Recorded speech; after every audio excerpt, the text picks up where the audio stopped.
Welcome to the Roundtable at Pulaski Heights United Methodist Church, a podcast of discussions with substance. Join our staff and leaders of our church as we journey through topics that inform, engage, and inspire the daily life of our church. Hello and welcome to the Roundtable from Pulaski Heights United Methodist Church. My name is Jay Clark, and I am the executive pastor on staff here. This is our back to school edition, so we would love to have your questions be sent in on the messenger on Facebook or on YouTube, or you can email our director of communications, Michael McMurray.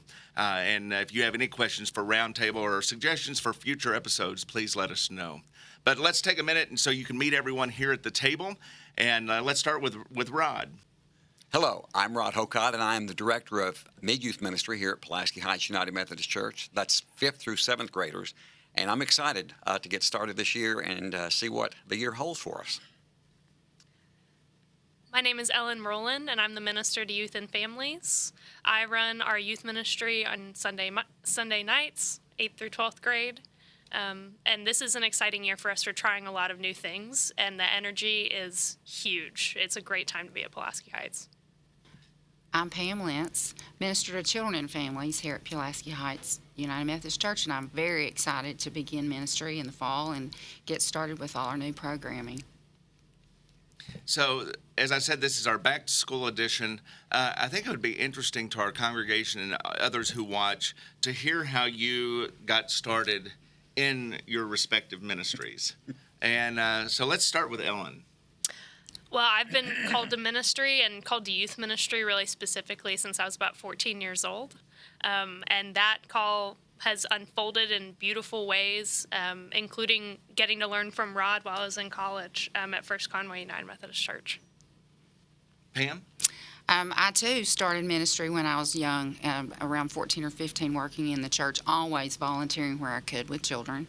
And then also in college, had an opportunity to work with children and families in a small membership church as a youth director in the summer. And then my education background led me to being able to work as children's ministries for 27 plus years at this point. Rod? I started as a children and youth music director at First United Methodist Church in Fort Smith.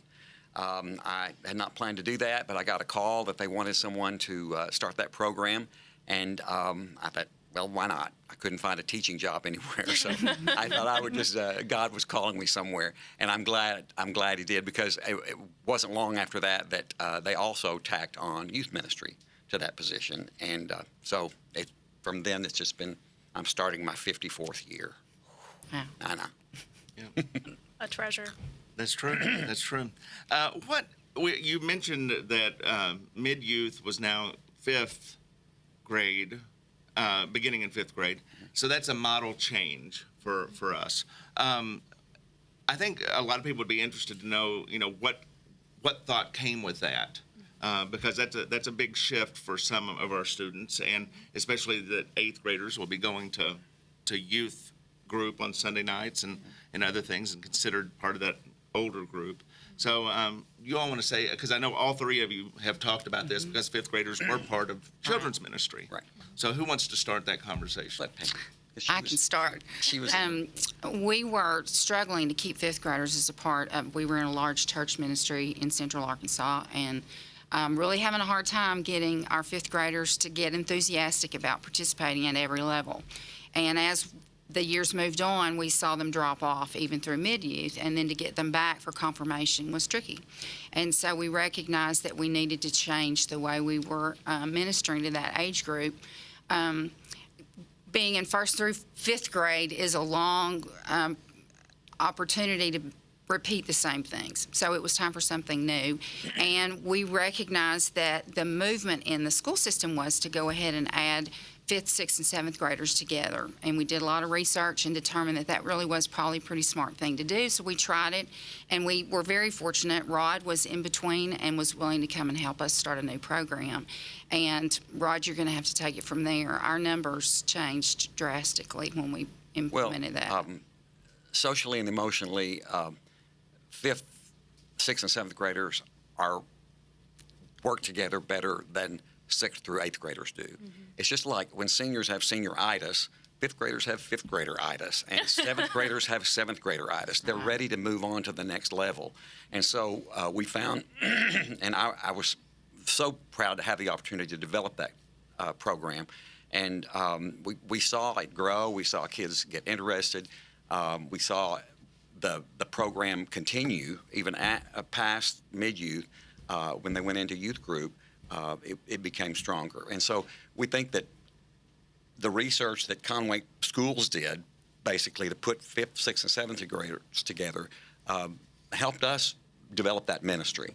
And so when Pam came here as children's director, excuse me, she said, why are you doing the 6th, 7th, and 8th? Why aren't you doing 5th, 6th, and 7th? Because we know that's what works.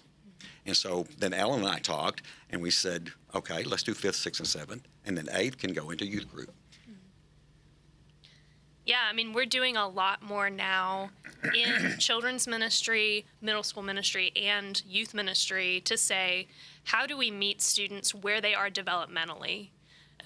There's a ton of fruit that comes from having 6th through 12th in a room together, but when it comes to learning and kids' ability to do the relational aspects of youth and learn about mission and the complexity of things like poverty and justice, they're just each at their own different pace. So finding cutoffs, like, is it 7th grade or is it 8th grade? Is it 9th grade or is it 11th grade that we start talking about these things? We're relying really on data-backed science to say, this is when kids start to think about certain things and how they start thinking about them. So we've developed a discipleship model this year that makes sure that children's ministry is very, very oriented to where they are pre-puberty. And that when you hit 5th grade, as your brain starts to develop and understand things like intimate relationships, friendships, and your place in the world, that's when Rod gets to take over, and they start to have much better tailored, developmentally appropriate conversations. And by the time they get to me, they're ready to have some deep stuff thrown at them. And that's a testament to how we're working on growing young people here. And I think it's interesting because the models of children's and youth ministry, it changes, and with each generation it changes, and because the old model was just keep them busy and pizza and games, and the newer model. I mean, when we first started mid-youth here, and Rod and I had to go because we were meeting all 6th through 12th graders in one room on Sunday night. Mm-hmm. But when Rod and I started to meet about the mid-youth, my son was an 8th grader and had the worst time in mid-youth because he was with 6th and 7th graders. Right. And, finally, of course, Quinn's the preacher's kid, so, he had to be here. And he wanted to be here because of Rod. Mm-hmm. And finally Rod said, don't make him come, and so Quinn would show up and help and would be, and Quinn's really connected to that group. Mm-hmm. Of students right under him, but it's interesting to and you have to change with it. Whatever works. Sure. Mm-hmm. The old model was to go with the way the schools were set up. So if you were in middle school, you would go to middle school youth. If you were in high school, you'd go to high school youth. If you were kindergarten through 5th, then you would be in the children's ministry. But we've got to be open to changing, and so people come where they're comfortable. Exactly. Yes. Absolutely. Yes. You all are part of, along with Christy Finney and who's the associate children's minister, Bev Valines works with our older adult team. But family ministry, that's something we're seeing more and more across the United Methodist Connection, but also in other churches, that's really, it's not siloed ministries as much as it used to be. What does family ministry mean to each of you, and how do you see it being an important part of the fabric of Pulaski Heights United Methodist Church? For me, it's huge. Children don't come by themselves, and they can be dropped off, but for a very limited period of time. So having parents and their siblings involved in other programming makes all the difference in the way that children get to participate. I also think it's really important to do themes in larger overarching opportunities, because then children and families have the same kind of conversations at home that support the things that they've learned when they're here at church. And that's worship, that's Sunday school, special events that we're doing, all the ways that we can cross over so that we can create opportunities for them to continue to learn when they're in other places. I would agree with that, and I think that, to me, family ministry means cradle to grave. Yeah. I mean, we are going to have something for you at Pulaski Heights United Methodist Church that will meet your needs wherever you are in your lifetime, and we're very intentional about that, and that's why we have this group of people, plus the ones who are not able to be here today, to develop these programs and start this discussion. My final dissertation at Garrett for my Master of Divinity was to ask the question, do we want, when it comes to what is effective in helping children and young people grow to be adults that choose Christianity for themselves, is it more important to have this intergenerational programming, or is it more important to have age-specific programming? And for a long time, we said they really only need to be in a class by themselves. They don't need these other relationships because they won't understand or they won't get it. And the truth is that the relationships that we make over and across generations at church are some of the highest indicators of whether children will grow up to be adults that choose Christianity and choose the church. And so you do need both. You need programming that meets you where you are and is developmentally appropriate, but you also need opportunities to have those relationships and to know grown adult Christians that have been through the ups and downs of life and how their faith has helped them get through everything and celebrate everything. Both are so crucial. And so we can't afford anymore to lose young people because we're not helping them make those relationships. Exactly. And it's been such an incredible thing to work with Bev and to work with our children's ministry team to say, how can we make sure that church, which is one of the last frontiers where really, really elderly folks can be in the same room doing the same activity and worship as newborn babies, one of the last places on earth that will do that. How do we make sure that that happens in an intentional way where everyone feels welcome? And I think that's how Pulaski Heights is doing it different than a lot of churches. I was going to ask. Go ahead, Ron. I also think that each one of our programs building on top of the next is extremely important. Mm-hmm.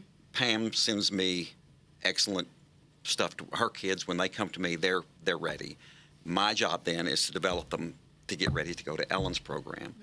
Ellen's program is to get them to go on to college and then hopefully be back in the church at some point in their life, maybe not right away. So I think one of the important things that our church needs to understand is that we don't just have we're not by ourselves out here doing our own thing. I'm taking Pam's group and building on it. I'm passing it on to Ellen, and Ellen's passing it on. And so I think that's a very important thing for our church to know. And I don't know how many other churches do that. I hope everybody does. But I think that for us to zoom in on that is an important issue. Mm-hmm. I agree. Well, that's all the time we have for this episode today. But we're so glad that you've joined us. And we'll continue this conversation through the next 2 episodes as we talk more to our family ministry team. I guess I should say a word of thanks and a shout out to First Church Conway. All 3 of these people worked there at one time. So, that's part of who we are as a connection of the United Methodist Church. And so we enjoy being in connection with other churches, but I thank them because it helped hone your ministries over time too. Mm-hmm. So anyway, have a great day, and we'll see you next time. Tell somebody about Pulaski Heights United Methodist Church. Bye. Bye.